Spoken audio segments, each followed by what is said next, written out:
আসসালামু আলাইকুম রহমতুল্লাহ। Hello everyone, আশা করছি সবাই অনেক অনেক ভালো আছেন। মানুষের জীবনে এমন কিছু ক্ষুধা, এমন কিছু তৃষ্ণা আছে যেটা রুটি দিয়েও মিটে না, পানি দিয়েও নিবারণ করা যায় না, এমনকি পৃথিবীর কোনো সুপার মার্কেট থেকে কিনে আনা সম্ভব নয়। বিষয়টা হলো আত্মার খোরাক। আমাদের শরীর যখন ক্ষুধা অনুভব করে তখন সে খাদ্য চায়, কিন্তু সেই ক্ষুধা বা তৃষ্ণাটা যদি হয় আত্মার, তখন করণীয় কী? এই যে শূন্যতা, এই যে হতাশা, এই যে কান্নার শব্দ, যা দেখা যায় না, শোনাও যায় না, শুধু ধরা পড়ে মানুষের অনুভূতির কাছে, মানুষের ইন্দ্রিয় শক্তির কাছে। আমরা প্রতিনিয়ত আমাদের শরীরের যত্ন নিই, ক্ষুধা রাখলে খাই, অসুস্থ হলে চিকিৎসা করি, ক্লান্ত হলে বিশ্রাম নিই, অথচ আমাদের আত্মার দিকে তাকানোর সময় নেই। তাই কখনো কখনো জীবনের সব অর্জন থাকার পরও মানুষ অনুভব করে যেন কিছু একটা নেই। চারদিকে আলো আছে, সফলতা আছে, মানুষ আছে, সম্পর্ক আছে, কিন্তু তারপরও মানুষের হৃদয়ের কোনো এক গোপন কক্ষে যেন নিঃসঙ্গতার বাতাস বয়ে যায়।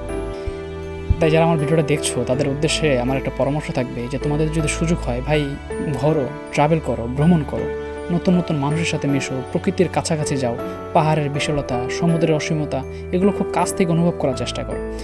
আল্লাহ যদি আমাকে কখনো তৌফিক দেয়, ইনশাল্লাহ আমি অবশ্যই পূর্ব থেকে পশ্চিম, দেশ বিদেশ চষে বেড়াবো। ভিডিওটি খুব বেশি দীর্ঘায়িত করবো না। ভিডিওটি ভালো লাগলে কী করতে হবে সেটা আপনারা খুব ভালো করে জানেন।